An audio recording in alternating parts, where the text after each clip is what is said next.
What's up, guys, and welcome to another week of Will Sports Talk, where I keep you informed on everything going across college football, all the way from now until when the season ends in January. Now, in case you missed last week, I'm Owen, and last week we kind of broke down the SEC East team by team, kind of discussing what went on last year, and then kind of their expectations going into this coming up year. And this week we're going to do the West. But before we get started with that, please make sure you like and comment on this video and subscribe to my channel so you can keep seeing everything that goes on across college football all the way from now until when the season ends. Now, with that being said, let's get started. And I'm going to do things a little different this week.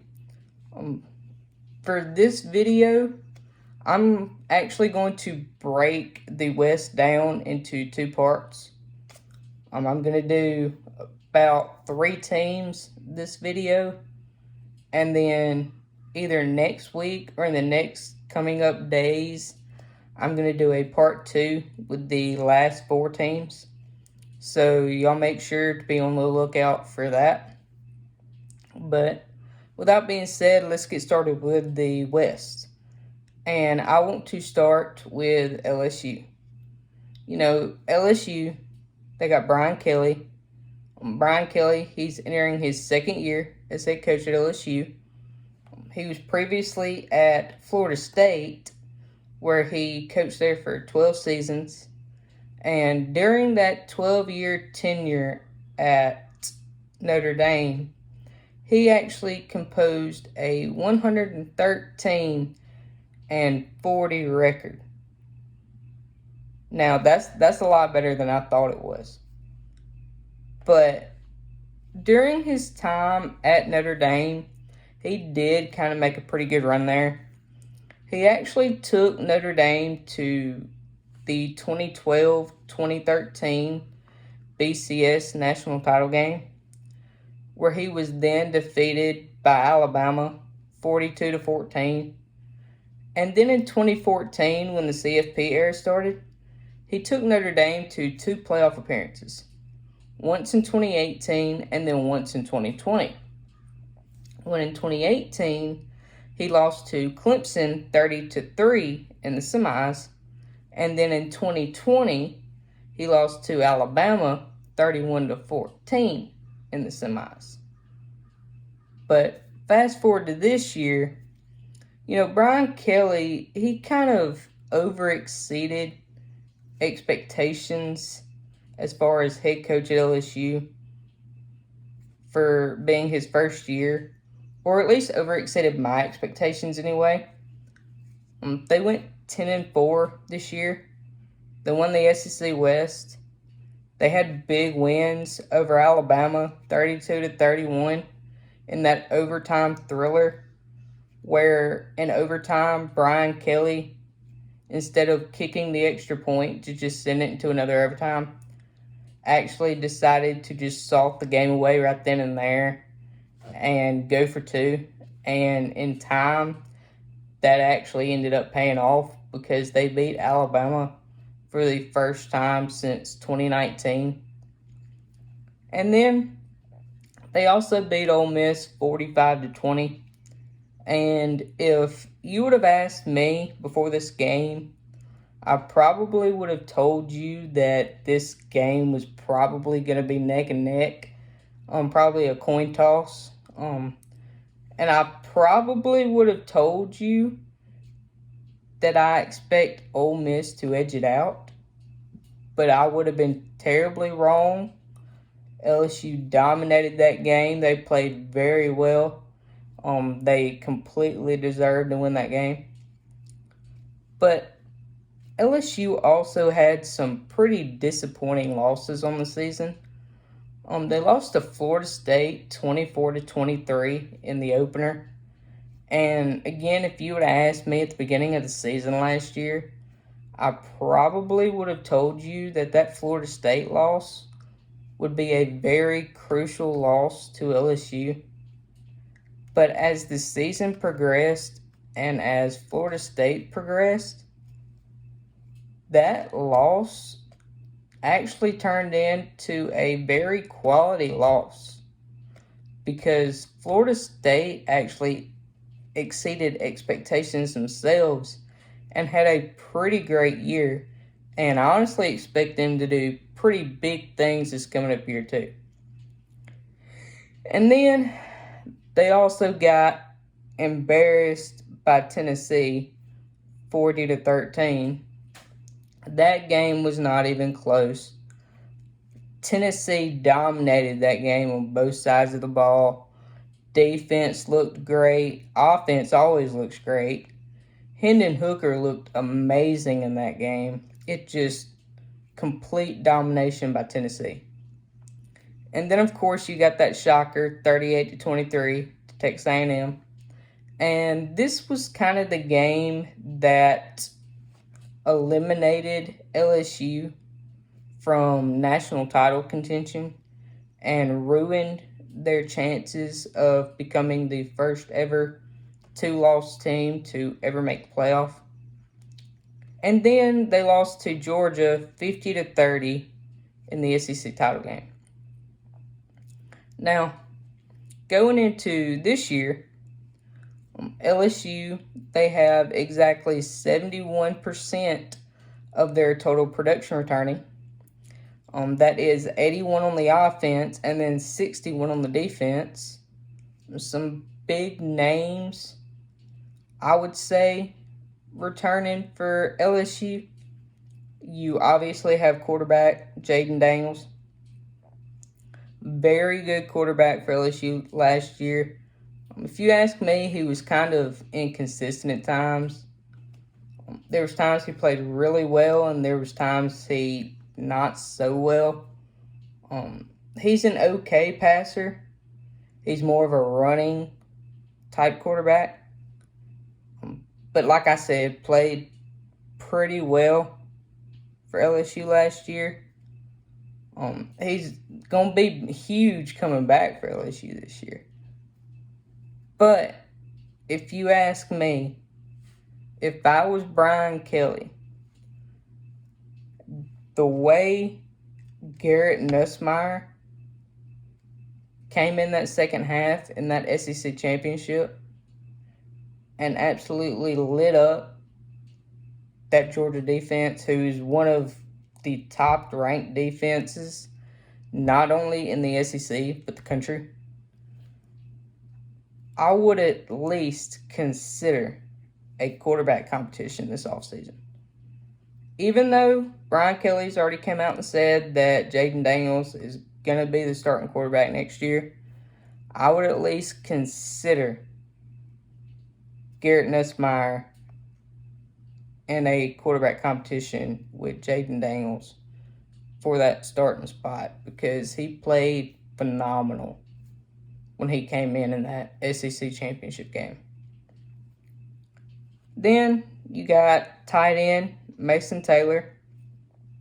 And for those of you who don't know who Mason Taylor is, he was actually the player that caught the game-winning two-point conversion to beat Alabama 32-31 in overtime. And then you got running back John Emery Jr., very explosive back, very powerful. He's got tons of speed. He was a 5-star coming out of high school.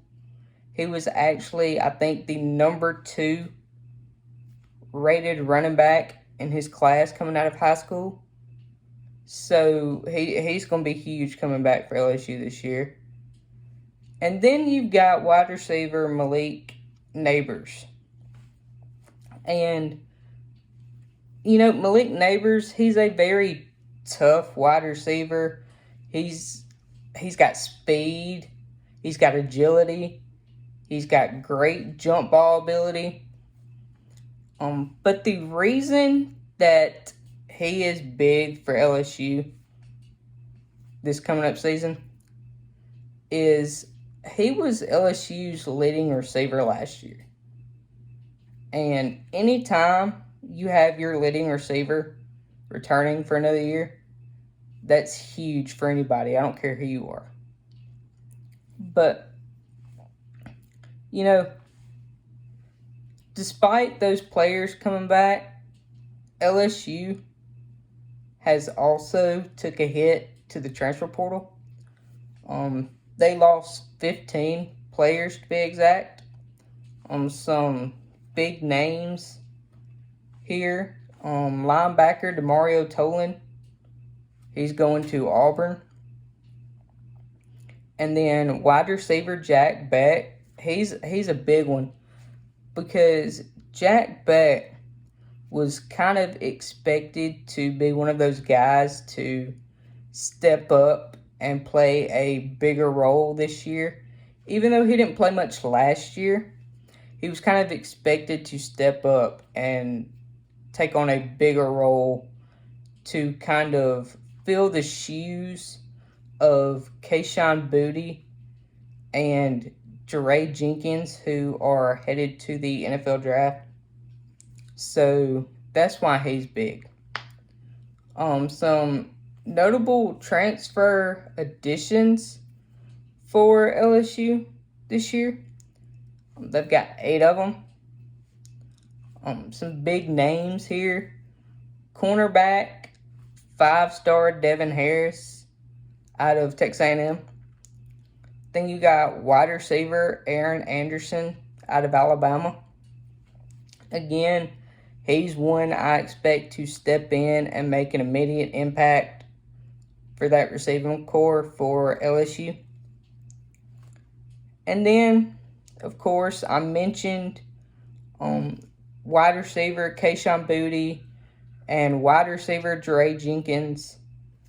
They're moving on, go into the NFL. You know, Kayshon Boutte, going into college, he was actually rated a 5-star out of high school.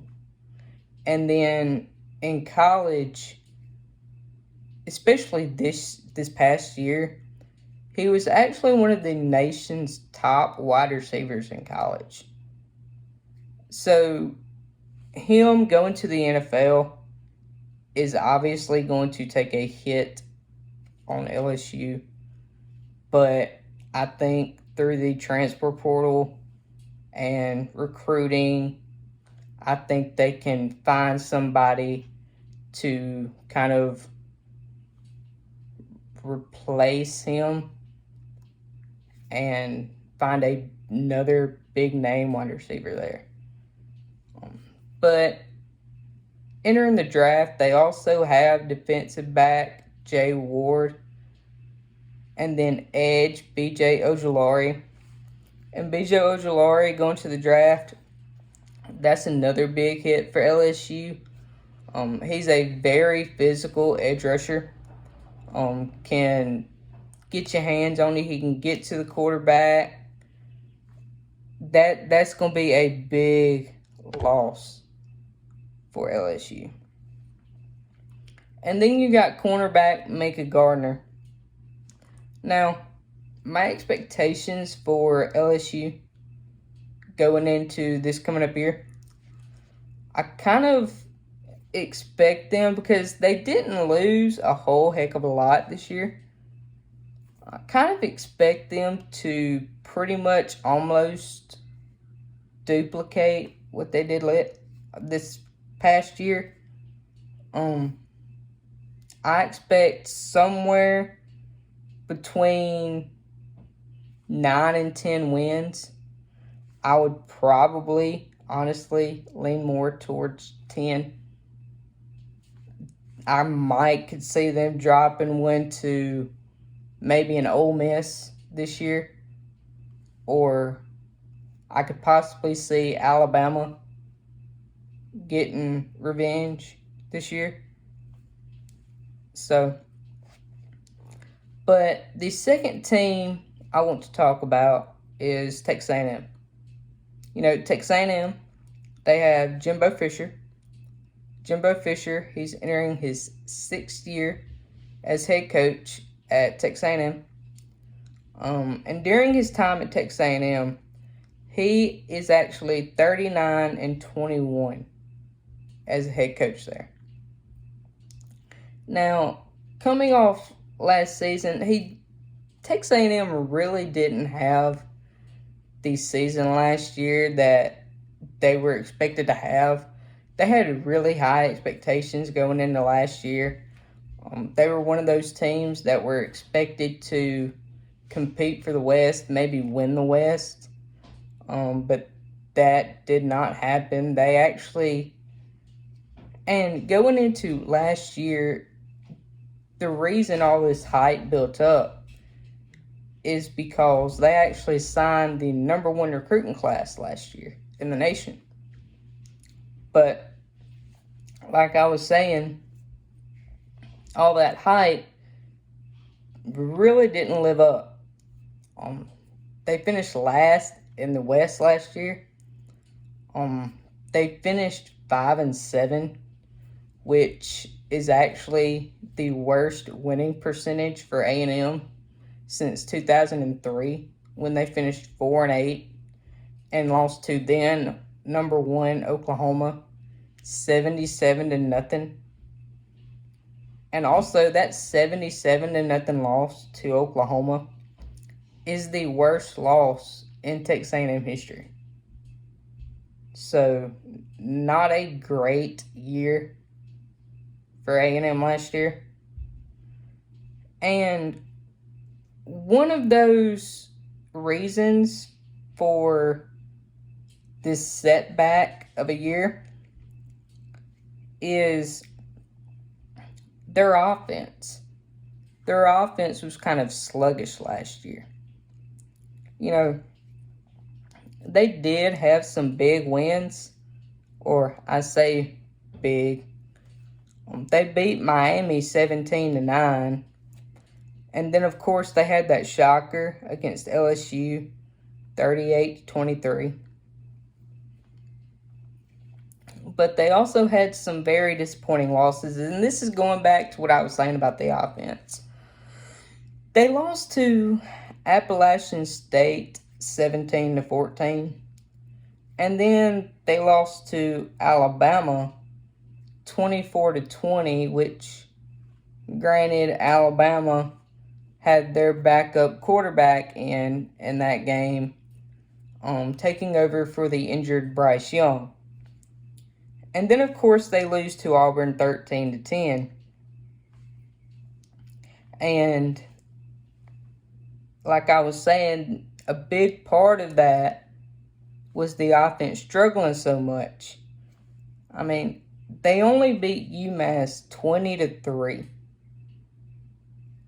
I think that game was 10-3 at half. I mean, there are 131 teams in FBS football.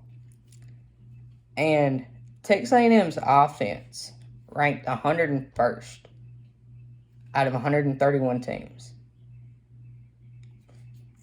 But, you know, Jimbo Fisher, he is kind of making some changes for A&M to kind of boost both sides of the ball, try to get back to that championship expectation that Texas A&M has.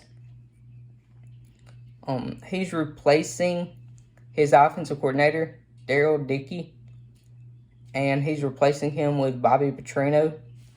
And for those of you who don't know who Bobby Petrino is, he was most recently head coach at FCS Missouri State.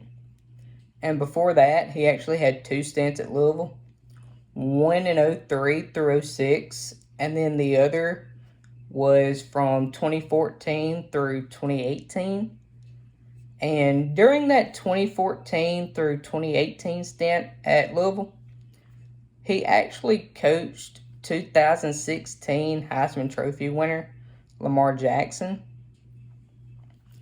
And for those of you who somehow don't know who Lamar Jackson is, he is currently in the NFL, a quarterback in the NFL. He currently plays for the Baltimore Ravens. And I say currently like that because he has requested for a trade. So depending on if that pans out, he might not be a Raven much longer.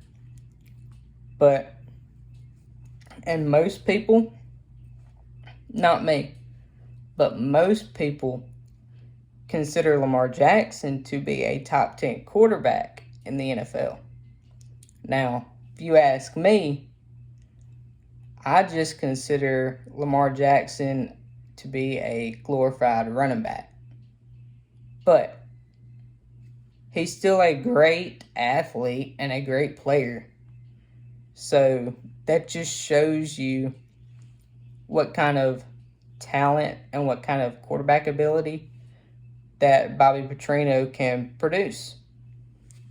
And last year, Jimbo Fisher also hired DJ Durkin to replace Mike Elko, their last defensive coordinator, who is now head coach at Duke. And for those of you who don't know, before he came to Texas A&M, DJ Durkin was actually the linebackers coach at Ole Miss for the last 2 seasons. And before he came to Ole Miss, he was actually head coach at Maryland from 2016 to 2017. And then before that, he was DC at Michigan in 2015, where he had the 4th ranked defense in the country. And then obviously before that, he was at Florida 2014, where he led a top 15 total defense. Now, one thing about DJ Durkin is he is a very elite recruiter. DJ Durkin, during his head coaching tenure, he actually signed 9 top 25 recruiting classes. And out of those 9 recruiting classes, 5 of those classes were in the top 10. So that just shows you how good of a recruiter he is. And that should be big for A&M in the coming up years, if they decide to keep him. But going into this year, A&M, they return exactly 80% of their total production. That's 82 on the offense and 77 on the defense. And it's important to note that A&M returns their whole offensive line from last year. That whole offensive line is coming back. In fact, out of those 22 players that stepped on the field against LSU to knock off LSU, only 3 of those players are gone. And the only 3 players that are going to the NFL. And those 3 players are safety Antonio Johnson, running back Devon Achane, which, don't get me wrong, losing Devon Achane, that's going to be huge for A&M, because Devon Achane was actually a 1,000-yard rusher last year. And I don't care who you are, for any team, it is hard to replace a 1,000-yard rusher. And then they're losing cornerback Jalen Jones to the NFL. But, A&M, they also lost a good bit to the portal. They lost 25, to be exact. That is tied for most in the country. And out of those 25 players that they lost to the portal, 7 of those players were in that top-ranked recruiting class that they signed last year. So them leaving takes a pretty good hit on A&M. But some other big-name players leaving through the portal for A&M, 5 stars, cornerback Devin Harris, and then wide receiver Chris Marshall. And then they also have quarterback Haynes King leaving. And Haynes King actually played in 6 games this year. So he got a good bit of playing time this year. So it's going to be tough losing him and not having him in that quarterback rotation. But they also gained 3 through the portal. They got wide receiver Tyron Smith out of UTEP. Then they got cornerback Tony Grimes out of North Carolina. And then safety Sam McCall out of Florida State. So, and then, I mentioned Haynes King leaving through the portal. So, what I would kind of expect for A&M moving forward into next year, I would kind of think that would open the door for Connor Weigman to start at quarterback. And I think Connor Weigman at quarterback for A&M, I think he can produce big numbers for A&M. I think he can be really great for A&M and boost that offense. So I expect A&M to do much bigger things that they did last year. I expect them to be in the top half of the West this year. I actually see A&M going, I would probably say around 9-3. Probably losing to maybe an Alabama or an LSU, since that game's in Death Valley. If that game was in College Station, I would probably have A&M this year. That's how even I think the talent level at those 2 schools are this year. And then they also play Tennessee this year. And Tennessee's, they're going to be pretty legit. They're not one to reckon with this year. So I can see them being around that 3-loss mark this year. And the last team I want to talk about in this video is Arkansas. Arkansas, they have Sam Pittman. Sam Pittman entering his 4th year as head coach at Arkansas. And in 3 years at Arkansas, he has a combined 19-17 record, which is not great, but it's a winning record. This past year, they finished 7-6, kind of had somewhat of a down year. They were expected to kind of, I'm not going to say compete for the West, because I don't think they were expected to do that last year. But they were expected to be kind of at the top half of the West last year. They were kind of expected to be pretty good last year, but obviously underperformed. But they did have some pretty big wins last year. They had some big wins over South Carolina, 44-30. And then they also beat the brakes off of Ole Miss, 42-27, which I did not expect. And then they won that 3-overtime thriller against Kansas in the bowl game, 55-53. Now, despite those big wins, they did also have some disappointing losses this season. They lost to Texas A&M 23-21, and for those of you who did not watch that game, that whole game turned around on one play. One play decided that whole game. And that play, Arkansas had the ball. They were on there, I believe it was their Texas A&M's 2-yard line maybe. And Kendall Browse calls a quarterback draw. and KJ Jefferson, he takes it up the middle and decides he wants to jump over the pile and stick the ball out over the goal line. And when he does that, somebody knocks the ball loose, and Texas A&M takes it for a scoop and score. And from that point on, that's when momentum shifted.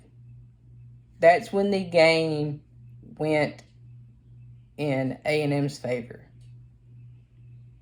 And A&M never turned back from there. They really dominated that game from then on out.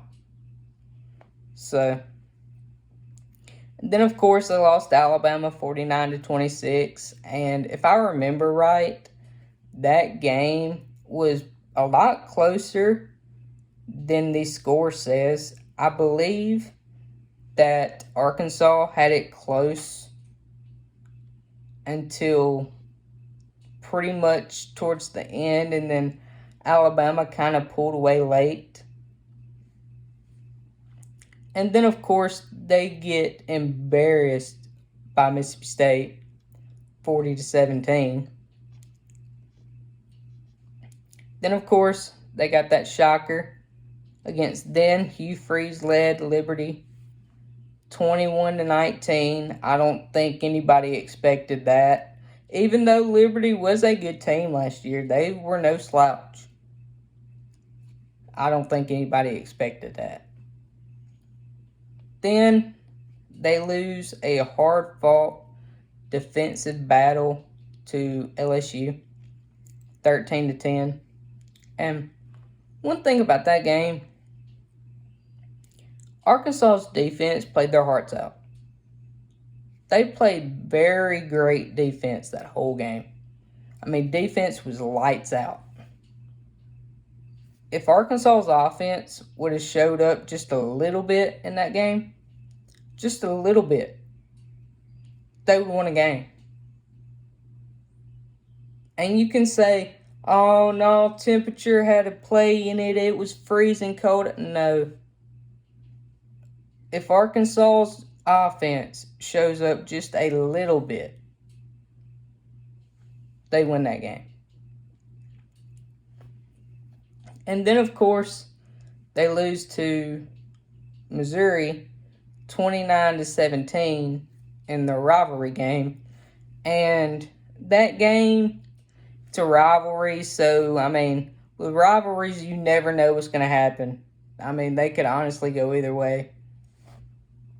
But going into this coming up year, you know, Sam Pittman, he's actually replacing both of his coordinators. And if I'm being honest, when I saw that both coordinators were being replaced, kind of hurt my heart a little bit. It really did.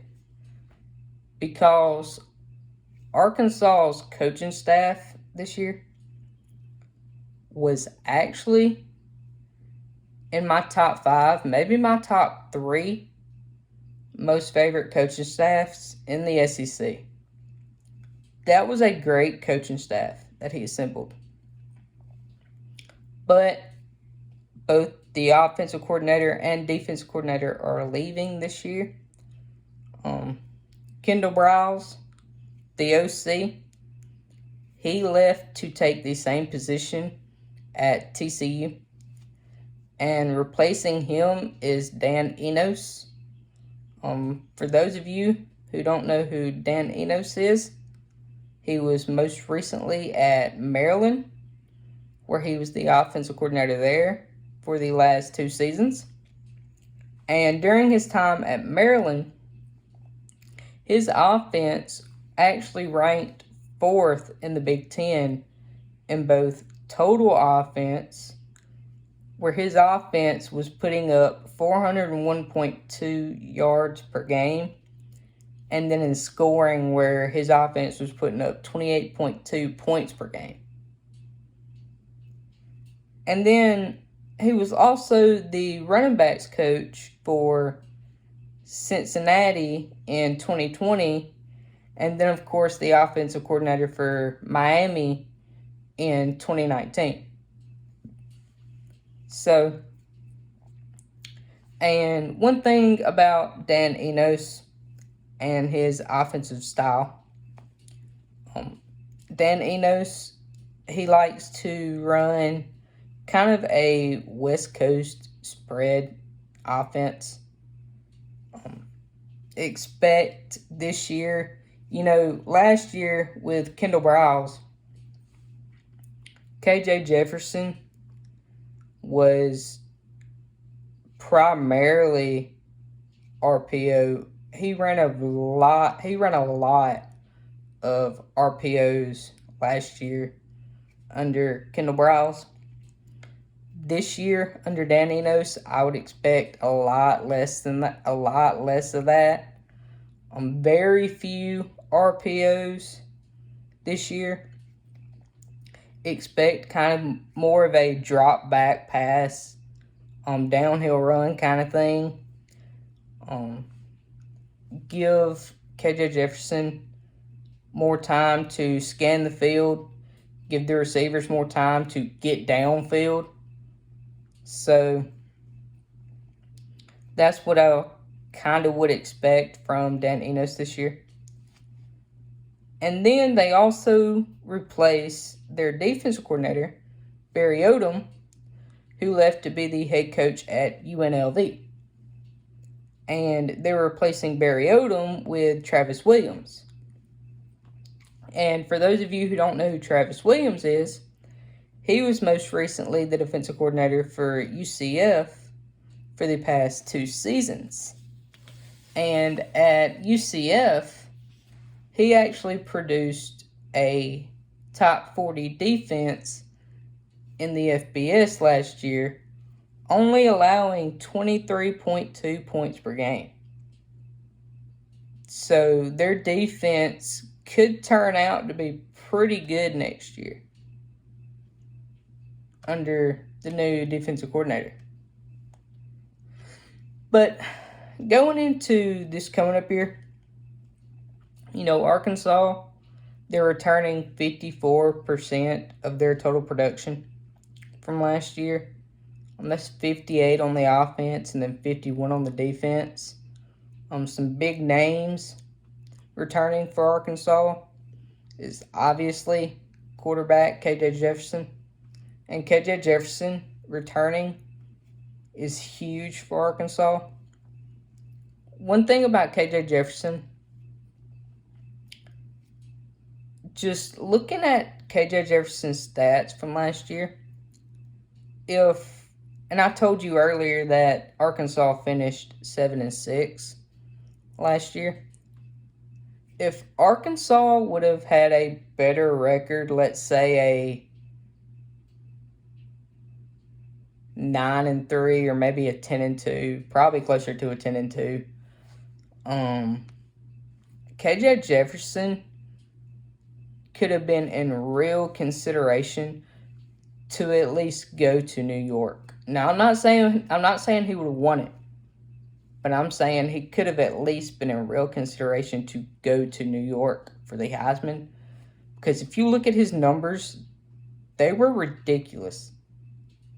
I mean, I believe he had almost 3,000 yards passing last year. Had probably, I think it was about 24, 25 touchdown passes and only 5 interceptions last year. And then that's not counting the rushing stats. And I'm sure the rushing stats are ridiculous too, because he was a very dynamic runner last year too. So him coming back, I expect him under Dan Enos to take that next step and perform very well for Arkansas next year. Then, of course, you got running back Rocket Sanders, or Raheem Sanders is his real name. Very dynamic running back, very explosive running back. He was actually a very underrated running back last year. Raheem Sanders is a great player. I expect him to do big things for Arkansas this year. And, coming off last year, Kind of like Texas A&M, Arkansas took a big hit in the portal. They had 25 enter the portal, to be exact. And again, that's tied with A&M for most of the country.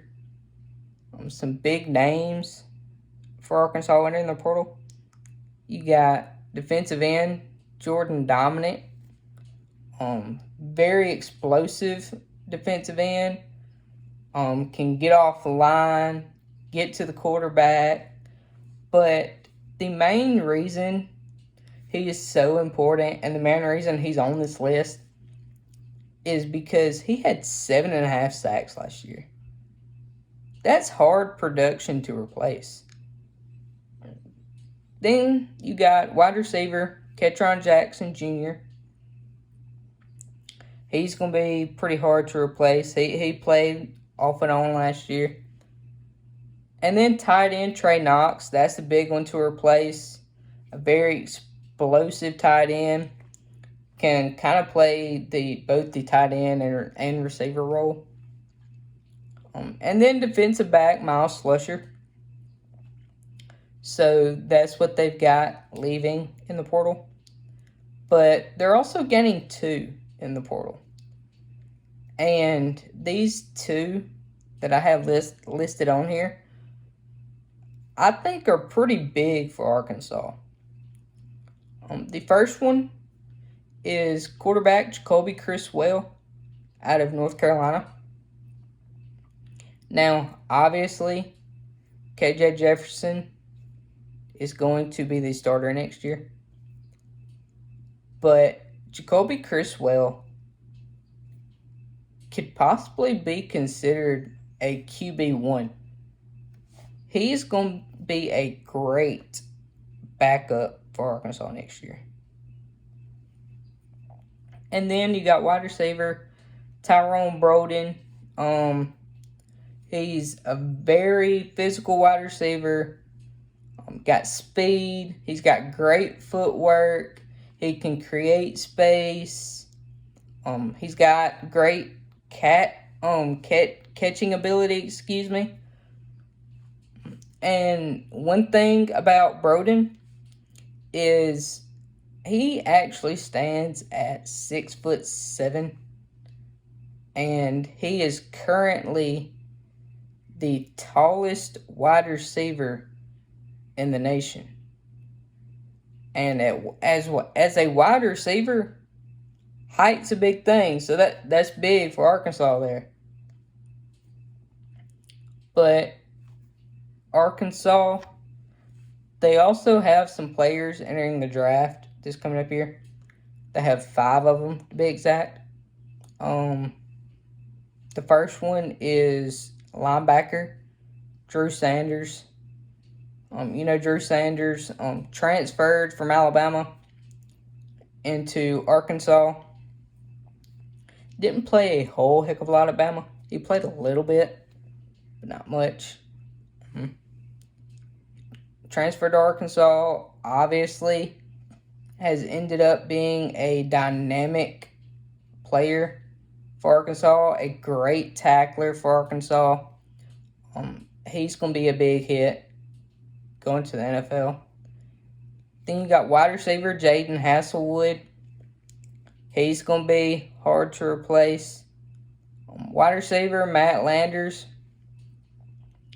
Then you got center Ricky Strongberg and offensive tackle Dalton Wagner. And those 2 offensive line players are big losing for Arkansas, considering that is Sam Pittman's, I guess you could say, specialty is building the offensive line. So he's got to find somebody that is able to replace them big guys up front. And then you got linebacker Bumper Pool. I haven't currently seen anything on him officially entering the draft, but I do know that he is officially out of eligibility. So he has played his last year at Arkansas. So whether he decides to enter the draft, I don't know yet. I will update if I find out anything. But losing Bumper Pool is huge.